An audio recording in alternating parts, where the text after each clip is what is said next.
ನಾವು ಹೊರಟಿದ್ದು ಮುಂದೆ ಎಲ್ಲಿಗೆ ಹೇಳಿ? ಸಿಗರಿಯ ಕಾಡಿನ ಒಳಗಡೆಯಿಂದ ರಸ್ತೆಗಳು ಏನು ಅದ್ಭುತವಾಗಿತ್ತು ಅಂದ್ರೆ ಇಲ್ಲಿ ಆನೆಗಳಿಗೆ ನೋಡಕ್ ಸಿಗುತ್ತೆ ಅಂತೆ. ಆದ್ರೆ ನಮ್ಮ ದುರಾದೃಷ್ಟ ನಮ್ಗೆ ಸಿಗ್ಲಿಲ್ಲ. Moon stone beautiful.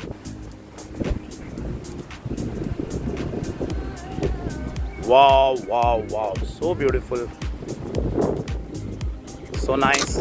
ಕೊಲನ್ನೂರುವ Sri Lanka fish ಊಟ ಸಿಕ್ತು ನೋಡಿ. ಇದು ಫಿಶ್, ಹಲಸಿನಕಾಯ್ದು, ಈರುಳ್ಳಿ ಆ್ಯಂಡ್ ಮತ್ತೆ ಇದು ಸೊಪ್ಪು ಮತ್ತೆ ಕೊಕೊನಟ್ ಮತ್ತೆ ಇದು ಫಿಶ್ ಕರಿ 6 ಪೀಸಸ್ ಎಲ್ಲ ಸೇರಿ 1200 ರೂಪಾಯಿ. ನಮ್ಮ ದೇಶದ್ದು 400 ರೂಪಾಯಿ. Such a big lake. Wow, so nice water.